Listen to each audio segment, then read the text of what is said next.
Hello, and again, welcome to Bit Depth. I'm Santiago Ramones. Across from me is... Jesus Ramones. I guess you might also be putting this on your thingies. So this is also simultaneously not Bit Depth. It's at the same time. I don't know. We'll see what I decide to do with this, but like either Muditious podcast or the working title as of now is Changing States. Cool. Which is a great segue into just like, what is that? What is Changing States? So Changing States is something that only exists in my mind or as of now, but it is supposed to be this project where I take freely available data that's already out there in the internet. I gather it and then I contrast and compare states, like the 50 states, and maybe compare it to some other countries just to see kind of like the best ways to govern.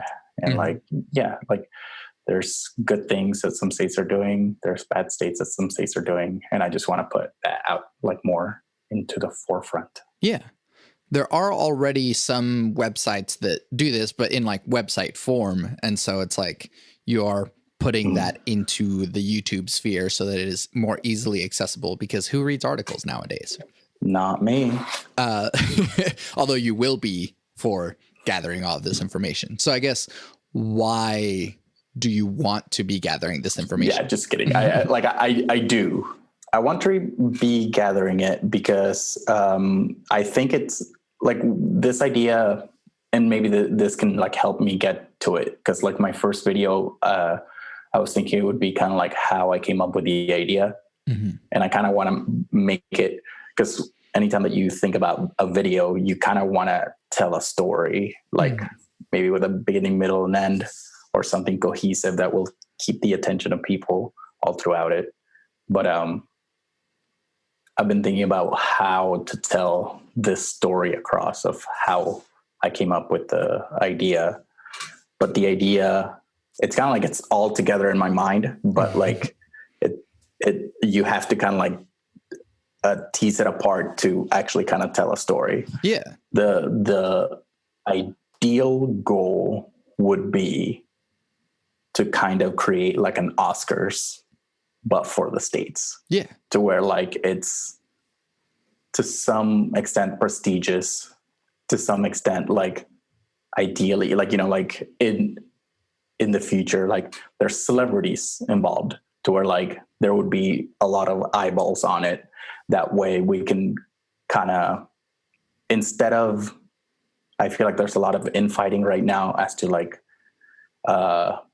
red states versus blue states and like that kind of like talk. But I kind of want it to be more about like numbers and about,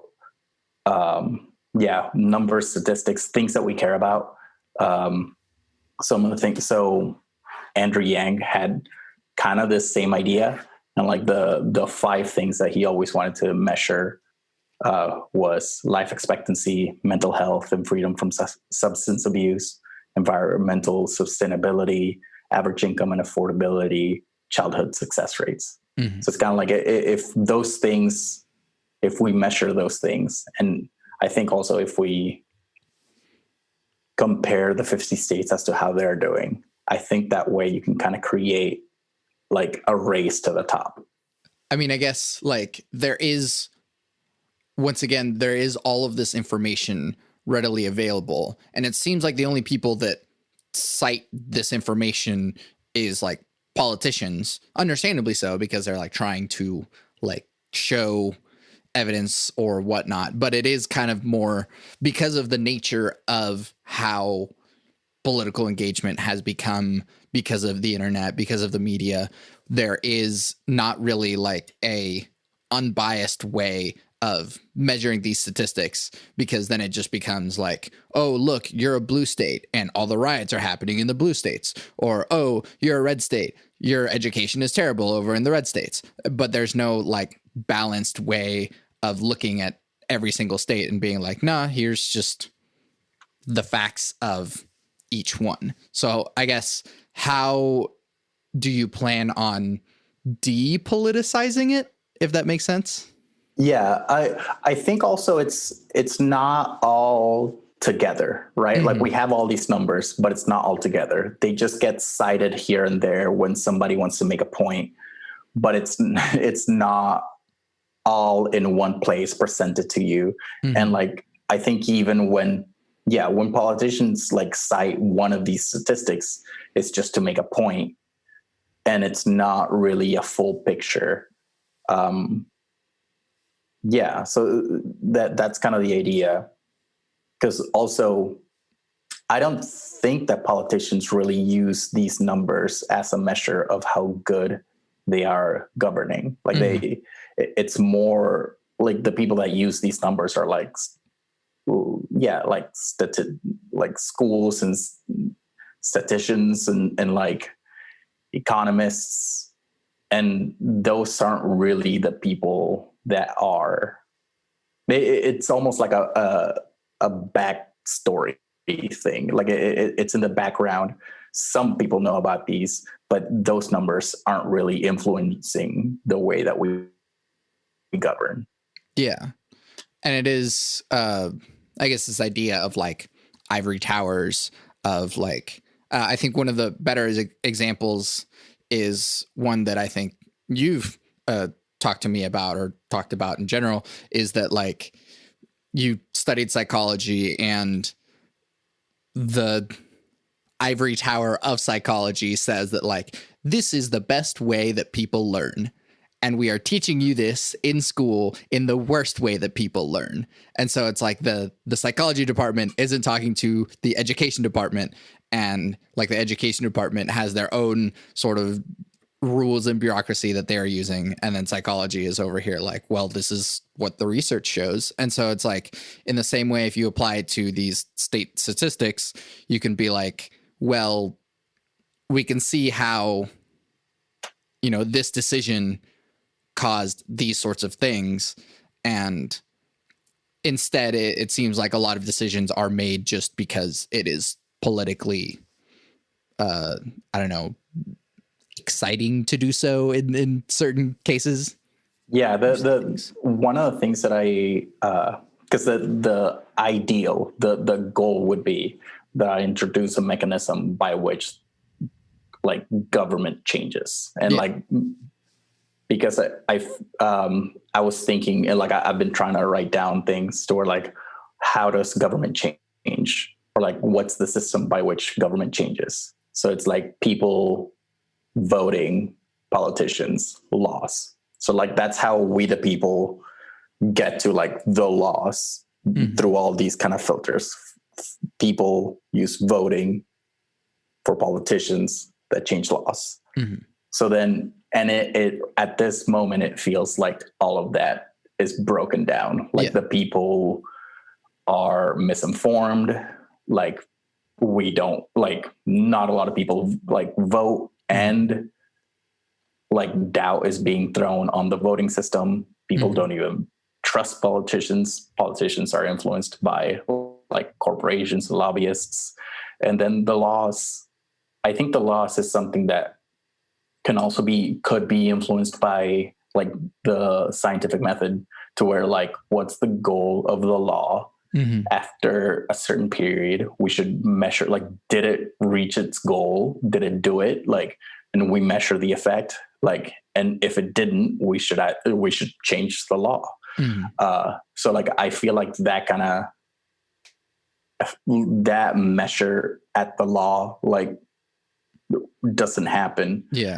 And this is also kind of an attempt of like kind of measuring that effect and like making it like, you know, widely available, hopefully in like an easily digestible way. That will inform people so that they can vote people out.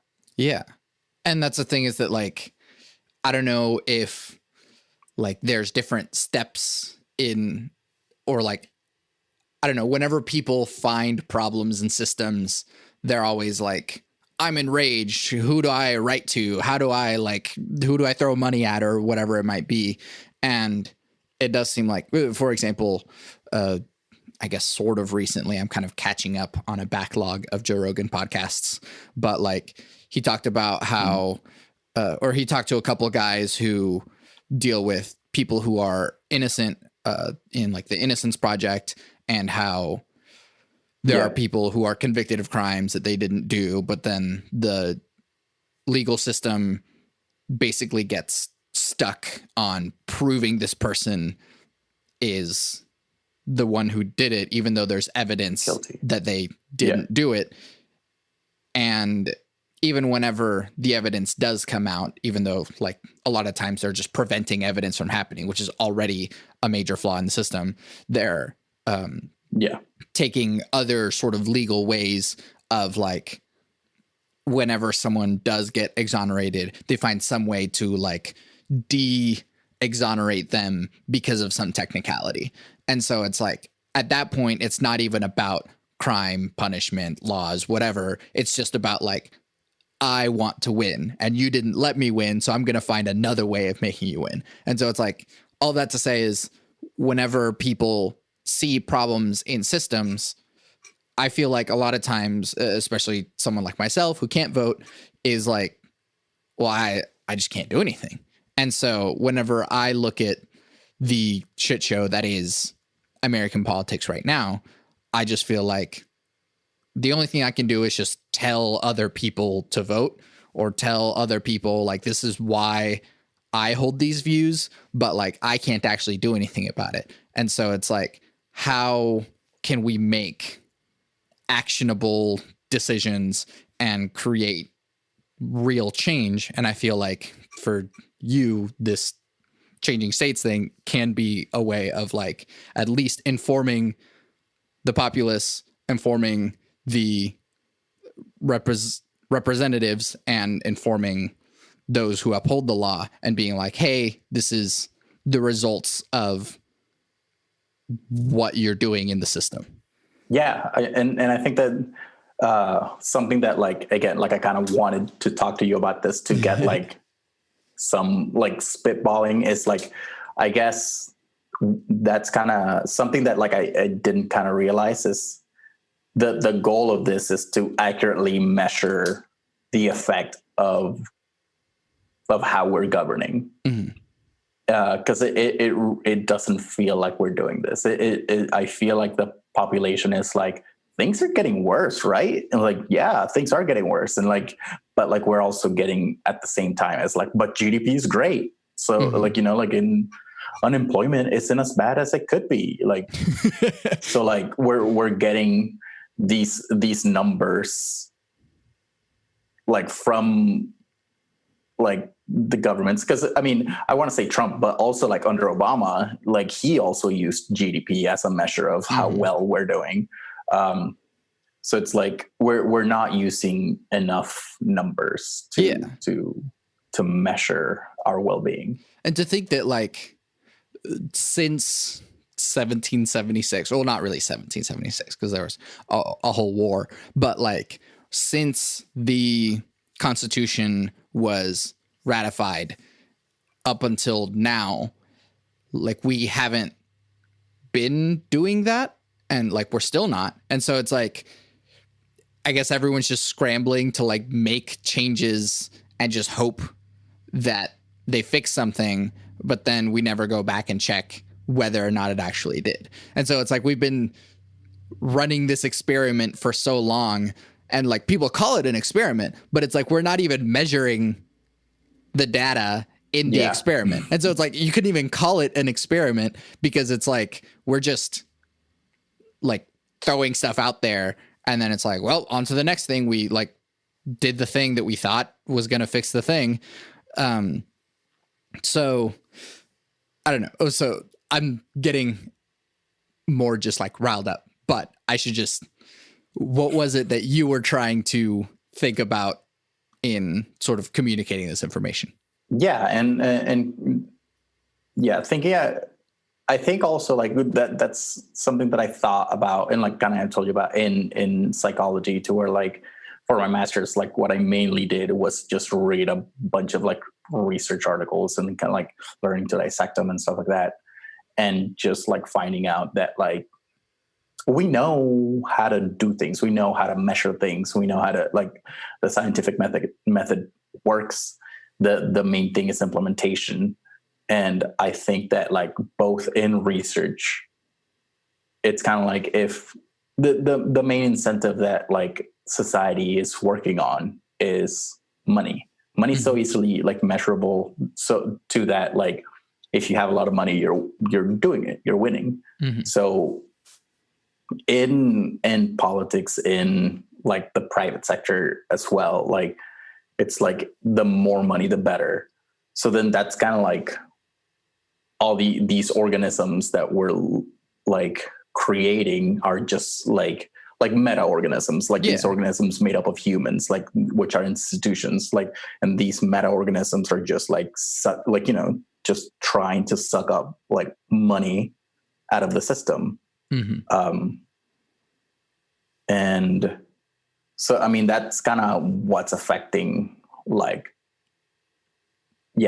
voting and politicians and laws, like, because that's kind of like all these organisms and trying to, like, hey, don't, like, don't go for clean energy because, like, that will stop my industry. And, like, that's kind of what's influencing all that. And also within, like, research too, like, we know all these better ways to do things, but hey, will that save money or make us money? Like, if the answer is no, or, like, just not apparent, then it just doesn't get implemented. Yeah. I mean, the same thing, like it takes somebody, like, for example, like Elon Musk, to where, like, no, I think we can make money out of this. Like, and like, he, like, goes, like, against the grain and like, kind of, like, forces his way into, like, the automobile market. And then, like, now he's making money, but, like, again, like, that doesn't come out of like, most of that technology was already, like, out there, but he just had to kind of, like, elbow his way in. And also he was, like, a millionaire, like, to begin with. So it's not like just knowing the right thing to do is even enough. Like, you have to have enough money. Yeah.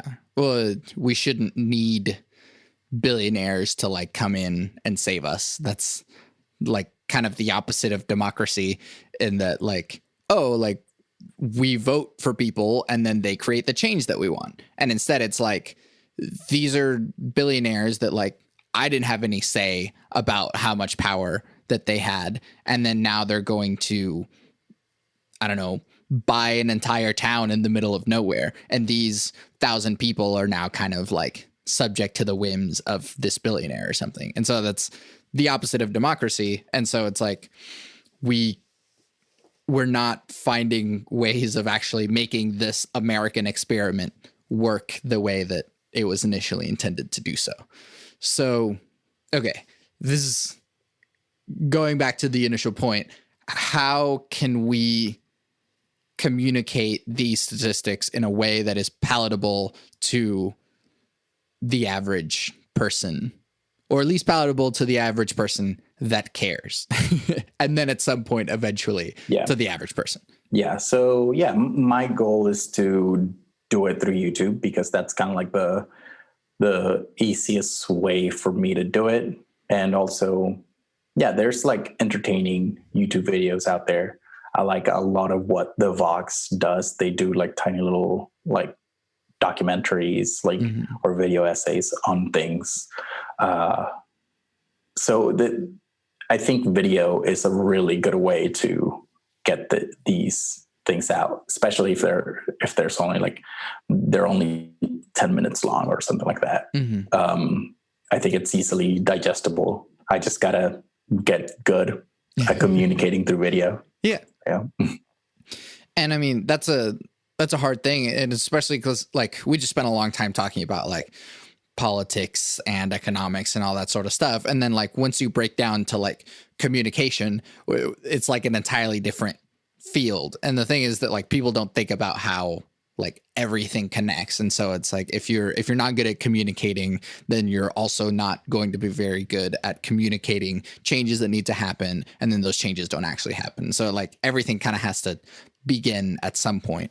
And so, it makes sense that YouTube is a good way of doing that because it's freely accessible to anyone, and the information can be easily communicated in a way that people don't fall asleep to necessarily. If you're doing it well, people don't fall asleep to it. Because there's also like documentaries like out there that like like the social dilemma, right? Like, and it's like I gotta sit down and like this is a commitment, like, right? Like I gotta like, what is it, like an hour and a half or 2 hours? Like I gotta sit down for a while. Where if it's like a 10-minute video, like, it's a lot, the bar of entry is a lot lower. Yeah.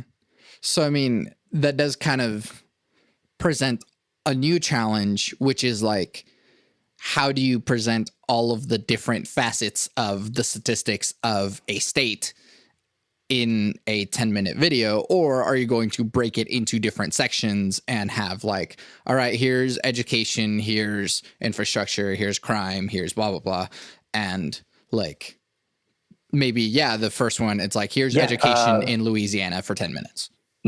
The template that I had, like, again, because all this just lives in my head. Yeah. But like the template that I had is like, so right now I'm not good at video, but like the template at first would be I just do life expectancy for all the states.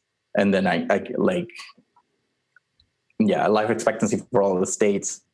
And then mental health and freedom from substance abuse. Like, so at first just topical, and I kind of want to get better at like communicating this across in like a video format. But eventually, after I kind of get a little more comfortable and after I've gathered enough data for like each one of these, I kind of want to go state by state, and I kind of want to have like a more zoomed in approach of like, these are the ways that these are the things that they're doing. These are the laws that they have, or like, so I would like to do every single state and kind of like see where they rank. Because you can also kind of like weigh all these, and like when you take all these into account, where is the state?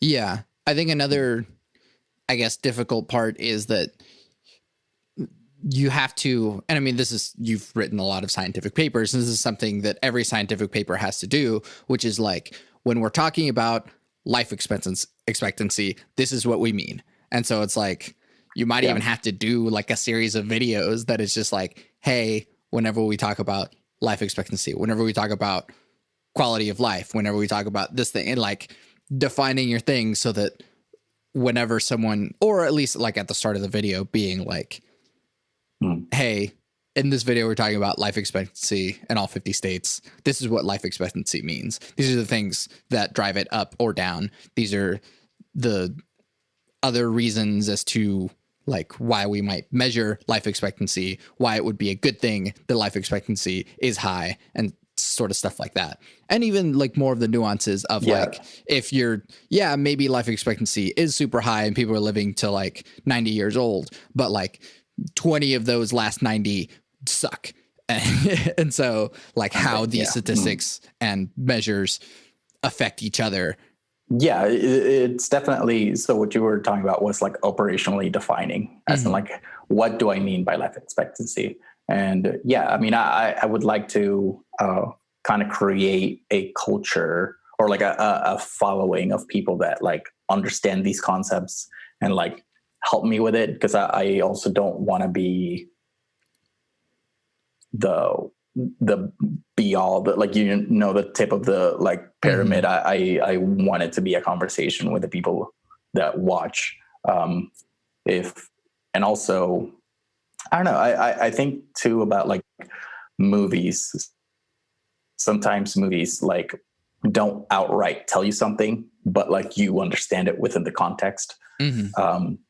So it's striking a balance between like not going over people's heads, but also like, not like, like respecting the audience, and like, it's like, no, it's like, you can understand this, like you, like within the context of what I'm saying, you can get this. I would also like to like make my like the data that I gather like freely available to where like this is where I got this data, this is where I got these are the like the numbers that I got, and like that way people can kind of see what I've been doing. And also like, I mean, I'll make mistakes, like, right, like with the statistical measures that I do, like it's like, oh, you should use this instead of that, to measure. Cool. And I mean, it would be a very time consuming thing going to every state. Do you plan on like doing every state in like order, alphabetical order, or is it just like what you feel like, man? Yeah, I mean, I think alphabetical order is just the natural, like, I mean, what other order is like order of which they came into the union? Like, I don't know. That would be neat. Yeah. Which would be like kind of like eastward, like, you know, going westward.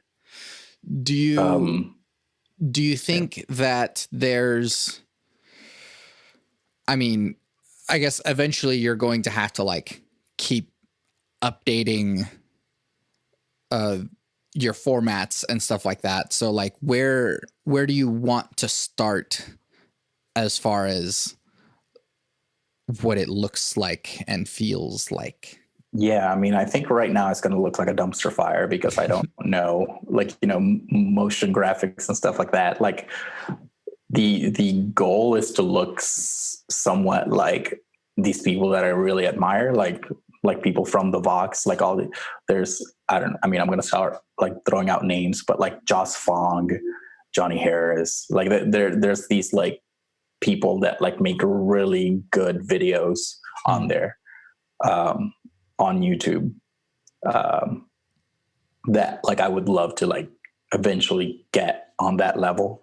But yeah, I feel like at first I just got to start, right? Like I just got to like start. I don't know if it's just like me like talking to the camera and like I just switch the camera just to look at the like statistics. But yeah. And I also think that there's some kind of, I don't know, leeway with that. I feel like, I mean, Wisecrack has had to switch to remote, and some of these hosts are just kind of in their bedroom, and like whenever it cuts to a shot of them, it's like them talking to the mic with headphones like we are now, and like you can see like their background behind them, and it's like, oh cool, they have like books and stuff. And it's like even looking at your setup in your room right now, it's like, oh, that looks pretty good, like it. And so you don't necessarily have to get like a full-on green screen and stuff and just like make it super professional, because I think people, there's a balance to be struck between like hyper professional, and if it looks like a TV anchor set, like a news anchor set or something, versus like I'm walking down the street recording on my phone or something, and that's like a very different sort of feel. But like I think there is a level of humanity that is at least presented whenever it's like, here's just my room that my computer is in, and like you can see the like there's a computer and like some guitars and stuff like that in my room, and it's like, oh cool, and it feels a little bit more relatable as opposed to like seeing a news anchor and it's like, I don't know anything about this human. Do they like? Oh yeah, also like yeah, I wasn't thinking about like me being a news anchor. I was thinking more of that kind of like Wisecrack. Wisecrack's a little, I guess maybe I could, because with Wisecrack, it's they make videos about like culture and like movies and shows. So they have a lot to like kind of clip in and like, you know, videos of the shows. But when I'm talking about statistics, I'd have to get a little more creative to where like, do I clip in like videos of like the news and like videos of like politicians talking and stuff like that, which again is like editing intensive. Yes. If I'm like trying to like look for these videos, clip out, like, you know, look for the clip that I want recorded, clip it out, insert it, and like, you know, it's editing intensive for a one-man operation, right? And also a noob one-man operation. Yeah. I mean, something I've kind of come to find is that, like, I don't know if there's like a more legit way of doing these things, but like there are times where it's like, I need this clip, I'm just gonna steal it. So it's like, I don't know, like there is some sort of like fair use sort of thing, and it's like, hey, I can have like, I don't know, I think it's like 10 seconds or something to like insert into here, or if it's publicly available like as a trailer or something, then you can use scenes from a trailer, which I've seen like a lot of like movie and film commentary doing.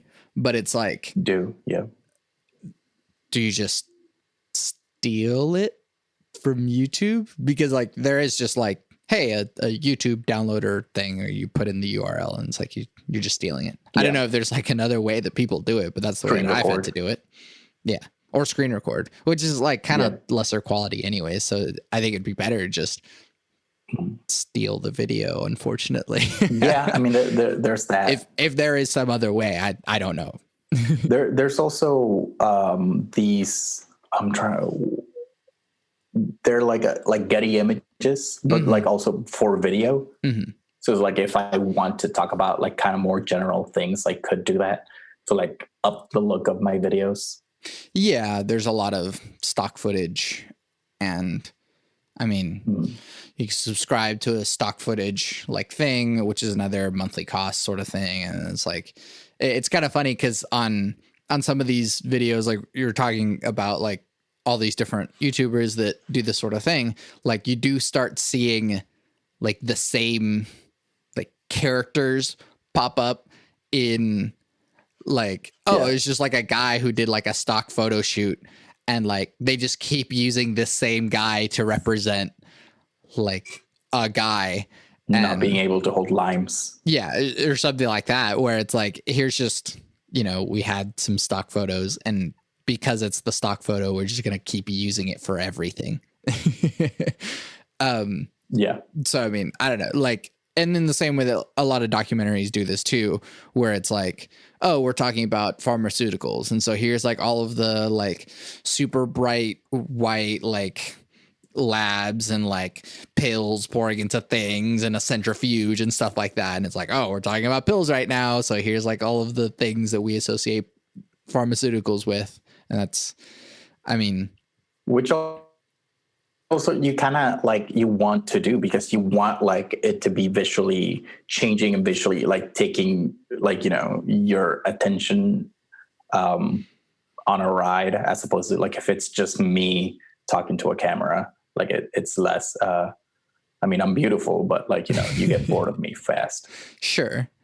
But I mean, it's like navigating that balance of like, all right, now this just looks like a news show. And it is like kind of the concept of it kind of is a news show. You're presenting information through a talking head and information on the screen, which is, documentary or news or whatever that sort of thing is. It's just that these sorts of things are representative of a greater thing.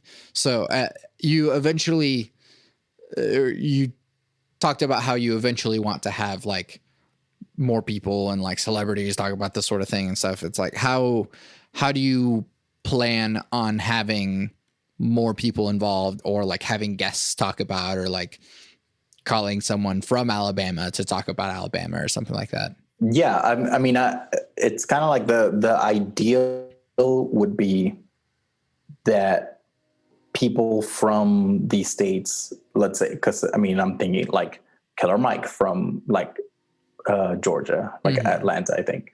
And like, and he's like a big presence there, and he has like his own like businesses, and like he has a lot of pride. So it's like anytime that like if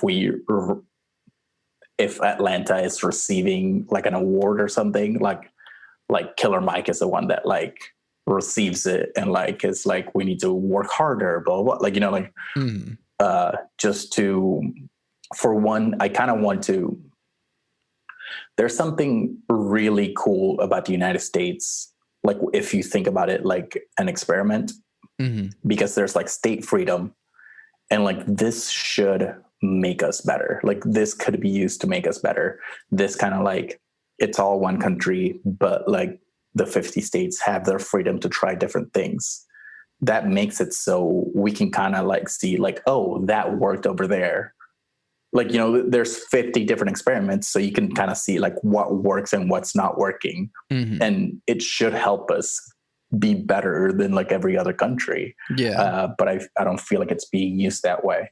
So I think that if I were to eventually get like, you know, enough eyeballs on it, and if celebrities would want to get involved in kind of like that kind of way, to where like maybe like I just saw that Leonardo DiCaprio did an episode of Explained from, it's like this documentary series from the Vox, and like he was the one that narrated it. So it's like if on the like, you know, on the California episode, like Leonardo DiCaprio wants to narrate it, or like, you know, like celebrities kind of want to get involved in their own way, or like in accepting their like the state's award for education or whatever. Like I think it'd be cool, like, you know, like just whatever way we can kind of like put more eyeballs into this. And also, I think we've talked about it before, but like it also kind of reminds me of the motherfucker awards that Chris Ryan and I forget Kyle Tierman put together, and being like, hey, these are the corporations that are like fucking up Mother Earth the most. And in the same way, they have like an award show that they like get different people to accept these awards on the behalf of these companies, even though they're not really working for that company. But it's like, by sort of pointing this stuff out and kind of making a show of it, we're able to be like, hey, these are the worst, and these are the like people that need to improve. And so, you can do that same thing state by state. I guess something more, a little personal, I guess you yourself have experienced now, at least living in 2 different states. And you haven't been living in Oregon that long, but like, even just with that, how do you, I guess, have a feel for the difference in culture, the difference in how the state and systems sort of affect people?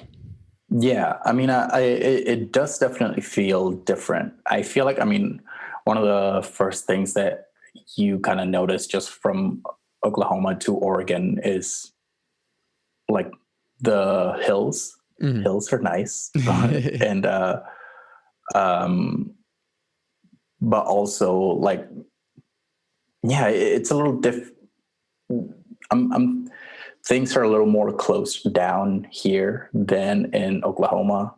Something else that like that's different is like I'm a lot further away from downtown than I was in Oklahoma, but I'm paying like twice the price for rent.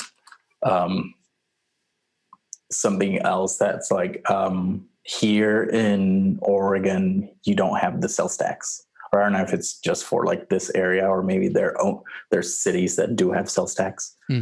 But there's no sales tax here. I haven't paid sales tax. And like that's kind of nice to not get hit with like an extra 10% like at the end.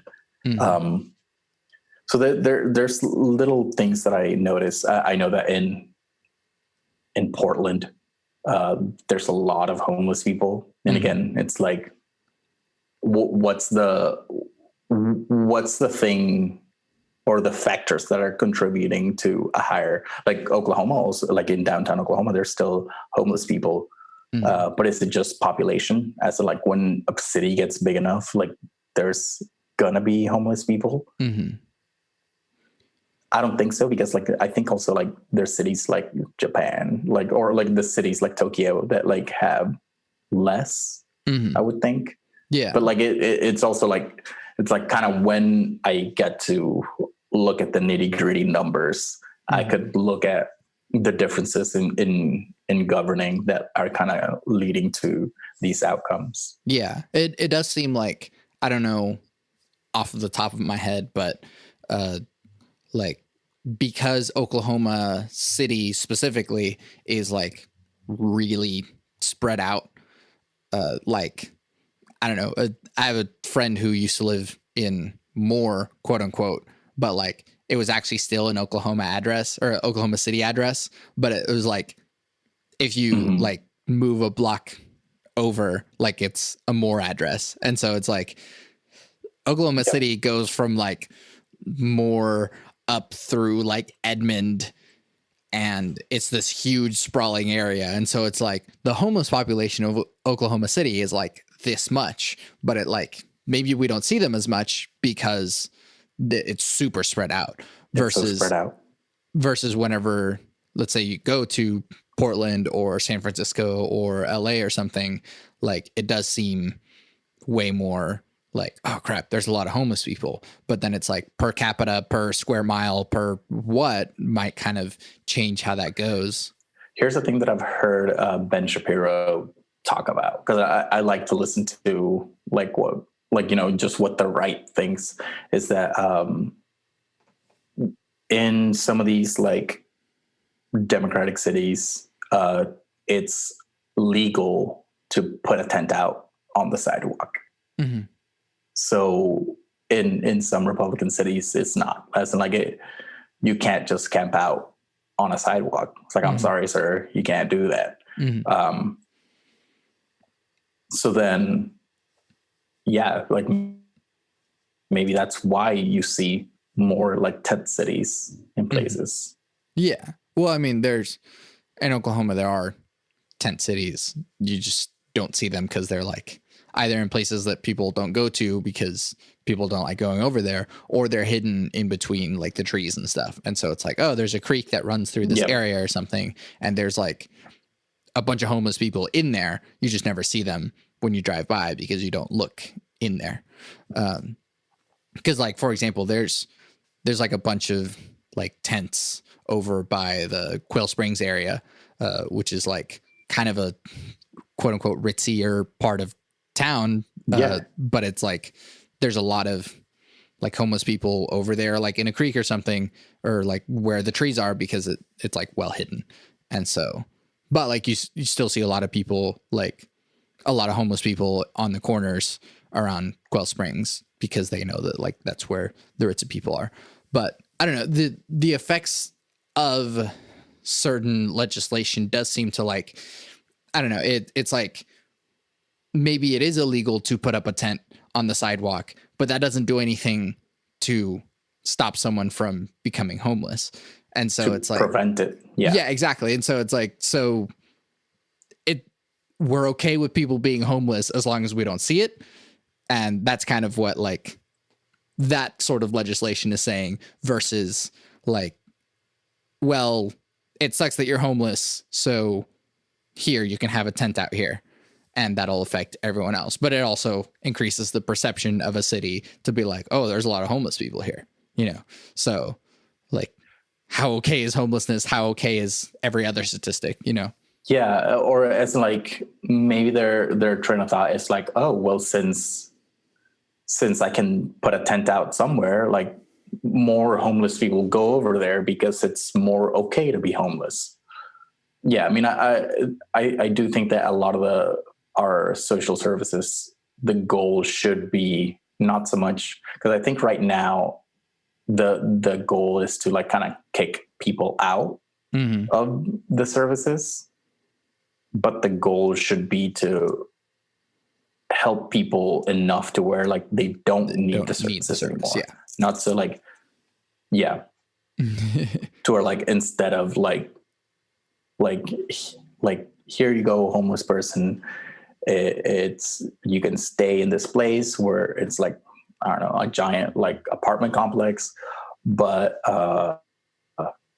like, you know, all along like we're helping you like get job skills or stuff like that, to where eventually you can like, you know, go out on your own. Right. And I think that that's something that, kind of going back to this idea of like understanding statistics, is that like people don't understand the repercussions of a certain thing or why it is that this number is so high. And so it's like, I always think that like, I don't know, when people talk about crime rates or something or poverty rates, and it's like, well, how does someone become poor? How, like, what leads someone to commit a crime? And I feel like that's one of the big problems about like the legal system or like the justice system, is that like we talk about like you did a crime and you are like a bad person for it, rather than like you committed a crime because our system failed you and there was no safety net in place, there was no mental health service in place, there was no blank, and so you had to resort to crime. And that's something that like, if you look at the numbers and be like, oh, like maybe not, the correlations are very difficult to like actually find, but like if we go like, oh, crime rate is super high here, but it also looks like poverty rate is super low here. And you can, by measuring all the different states and being like, oh, here's a state with a super low crime rate, what are the things that can feed into as to why the crime rate is so low? Yeah, and that's like that's one of the goals, like to kind of like be able to tell which policies and which differences are important differences. Like, for example, like I'm not interested in which states like, you know, have hills, have mountains, have like like, you know, like to certain individuals, like a, like, you know, it's like I want to live in the coast, and like to certain individuals that matters to where like they would want to go. But like I'm more interested in how we govern and like which policies actually, like, you know, and outcomes for these numbers that we do care about. I mean, I guess, I don't know if there could be some way that like places that have more hills have less pollution because of the something, or maybe they have more because it like accumulates in the valleys or something like that. I don't know if that would be like a thing, but like the one thing to understand is that like, yeah, but the policy is not like, let's build a mountain. right. You can't unvalley a place. But yeah. And so it's like, I think that while gathering the statistics is important, it's also important to understand that like everything is interrelated, and this is like a complicated web of things affecting each other. And so it's like a weird thing that happened, I think, in the 2016 election was, or maybe it was in this past election, but it was like someone asked Bernie Sanders, like, what is the greatest, or like, what is the cause of like terrorism or something in the United States? And Bernie said like climate change. And people were like, wow, he's like blaming climate change for everything. But it's like, well, whenever in the Middle East, there's like more desertification happening due to climate change, then these people are left without resources and they become more desperate and they become more susceptible to being radicalized by extreme Islam, and so they become terrorists. And so it's like, yes, but that's like 2-3 steps removed from climate change. And so it's like you can be like, oh well, people will be like, oh, racist people will be like, oh, what about like black on black crime? Like, why do more black people like commit more crime or stuff like that? And it's like, well, slavery, but also like all of the systemic racism from like slavery onward and all that sort of stuff. And so it's like, you can't just, and that's maybe the short-sightedness of what legislation tries to do, is that like, if we add this thing, it'll fix all the stuff. And so I think that by educating more people about statistics and how all of this stuff is interrelated, you're more able to be like, well, this thing affects that, and this thing was affected by that thing, and this thing was affected by that thing. And it's like this chain of things that kind of show that like, well, it seems like everything is contributing to the fact that Louisiana is the worst state. And it's also like whoever it is, like I'd like to put these like numbers up on a pedestal and like for like people to see. Mm-hmm. And then like whoever is the 50th in education, like it's your job, you're the one that sucks, you're the one that's doing terrible, like, so it's like what am I gonna do to make this better? It's like it's shameful to be responsible for the worst state in the union. Yeah. How do you drive away like nationalism or like patriotism or this sort of like pride over like, I don't know, there's this sort of misguided notion that like, because I was born here, it's the best one. And so it's like, how do you make people go like, instead of going, I was born here, therefore it's the best, but going, I live here and I want to make it better, therefore we have to acknowledge all these problems. Yeah. And there's also like there's like a state that may be the worst in like there's like different like categories that I would like to like give awards for. I would also like to give awards for like the most improvement, like in certain areas. Like, so yeah, if you like, go up like, 4 or 5 ranks, like, it's like I would like, even if you're still like 50th, but if, or if you're 40th, but if last year you were 50th, like that's like, like a great improvement. I mean, to some extent, I do want to create a little bit of a like pride over people's states. I want people to like kind of take ownership over their state and over like, like we can make our state better. And hopefully it's kind of like baseball or like, like football to where like we all like baseball, like in my team, like, and people are proud of their team and people can still find camaraderie over like baseball. So it's kind of like the same thing to where like people take pride over their state, but like it's like people find camaraderie over like we're all American. But the difference also being that like they can actually make a change in their state, as opposed to like you can be a really big OU fan, but like that's not going to make OU any better at the sport, like at like winning football tournaments. Or I haven't kept up with sports in a long time, so I don't know the words.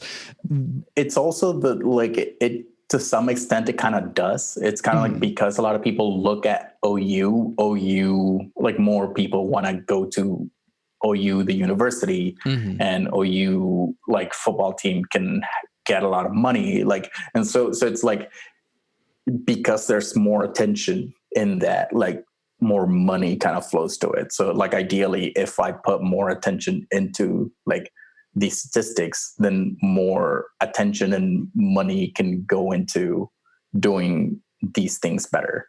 And it's also like, I don't know, like thinking about left and right, I kind of don't look at myself as like left or right. I think about it more of like a scientific thing, as in like, is this because a lot of what the right does is like the government isn't good at this thing. And like the answer shouldn't be like, okay, so let's not do it. The answer should be like, let's do it better. I agree that like a lot of the times like the government doesn't use the money in a good way, but like the answer to that is make it more efficient, not just like, let's not do anything about that problem at all. Or just take away the like, oh, my car isn't running. All right, throw the whole fucking car away. Like, no, I need a car. So, I mean, it's like, no, just like, I just have a flat. So, I mean, it's like, oh, well, like that car sucks anyways. It wasn't going to run anyways. Well, like, take steps to improve the system rather than like get rid of the whole thing. I guess one final train of thought is why, for you who like studied psychology, is this states thing important, and why is this like where you want to be going with your life, I guess? Yeah. So when I went to school, it was to do research, and I felt like the research that I would do would kind of stay in this place where only certain people would look at it, and it wouldn't be important. And I kind of wanted to create I didn't want research to just be for other researchers. I wanted to create like a pipeline from things that we find out to like the masses. Mm-hmm. So yeah, I find that right now, if I were to work on research, it like, it almost isn't like, if I find out something really important, unless it makes somebody money, it wouldn't be implemented. Yeah. So kind of like, I guess what gets me excited is implementing positive change. Yeah. And this is a way that I think I can implement positive change. Yeah. It does seem like there's a huge focus in, at least from like my perspective, being, I guess, kind of in academia. I don't think music academia is similar to any other kind of scientific academia, so I can't say for sure. But like, it does seem like the masses are more interested in simultaneously like the cutting edge, which is like new research shows, and it's like there's like 2 papers about this, versus like, well, this is the way that like everyone does it. So like the standard, and so like the cutting edge and the standard are so far apart, but like no one's interested in the stuff in between that is like, oh, well, we've been working with the standard for a long time and we've like optimized it to be like as efficient as possible. But like then there's some cutting edge over there, which is like, oh, we've completely scrapped the standard and we're trying this new thing, and we're seeing some results, but we don't know yet. And so it's like there's no it seems like the public doesn't engage with like every step of that process. It's just like, oh, there's some new cutting edge thing that says that like rip out all your teeth and put in new ones or something because it improved this one aspect is what this paper found. And so it's like one eating raw coconuts. Yeah. Yeah, exactly. So I mean, like, I guess it is nice to know that like there's some way of reaching or like bridging that gap between the cutting edge or even just what the research is showing and then applying that to systems. How do you think we can cut through bureaucracy? Because it does seem like a lot of stuff just gets stuck in the rules. Yeah, I think that like it's mainly through, I think hopefully, and I mean, this would be the drum that I like keep on beating on, is like efficiency and like measuring the right things to where like because it's not just through the 50 different states. Like I also want to compare like, other countries that are doing better, that like when you see that things are working in a better, like, it kind of gives you somewhere to go to where like, it's not like, it's like, we can't do that here. And it's like, but it's working over there. So yeah. I think like as soon as a light gets shown either on things that are working, I feel like bureaucracy should like give way to the better things. And if not, then like within the 50 states, it's like, okay, you can be the 50th and blank. Like, like if you're unwilling to change. Like, you know, Yeah. and another thing is like, I do think that like people have the freedom to move from state to state. Like it'd be nice to kind of like, I mean, people will choose to stay in a state, but like if a state is like the 50th and like, you know, like it's kind of like we all know that this state is the 50th, like, you know, like there will be a mass exodus like from that state. Yeah. And I mean, if the people governing that state are like, screw you, like, we're not going to do anything about it, then it's like, yeah, all right, we'll just leave. And which is fine because like, the United States is like 50 almost sovereign nations anyways, but it's not as difficult as, it's not as difficult to move between state to state as it is country to country. Yeah. And ideally, I mean, that's also something that we would want is to, like an ideal state is like where you can move to that state and like you can find work right away and like you can find a well-paying job, like and like good school system. So if it's like, this is the state where you can do that and you are in the worst state for that, like, you know, people will leave. Whereas like right now, I feel like people kind of like go on hunches. Like, you know, it's not as informed by the numbers as it could be. Yeah.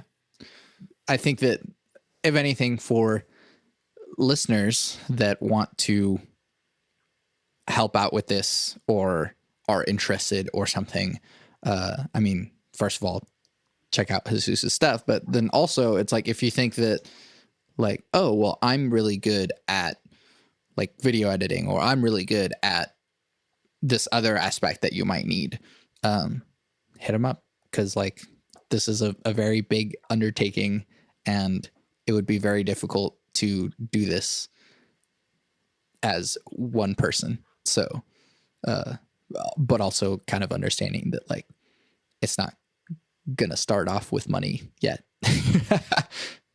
Yes. But yeah.